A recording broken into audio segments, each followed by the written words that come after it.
Hello friends, welcome to our YouTube channel. In this video, I'm gonna tell you about how to fix your hanging problem in your Vivo smartphone. Before watching this video, if you have not subscribed to our YouTube channel, then subscribe to it and like our video.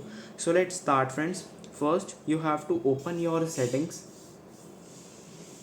and then friends, you have to tap on the apps and then click on see all apps.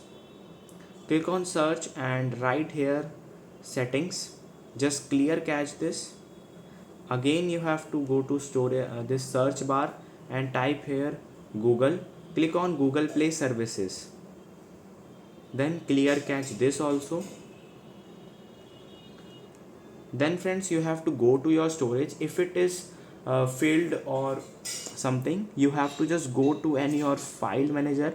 Then you have to release some storage by deleting some unuseful apps, your images, downloads, audios, documents, to release some storage so it will not hang your device. Or you should not play games while charging so it will not hang your smartphone.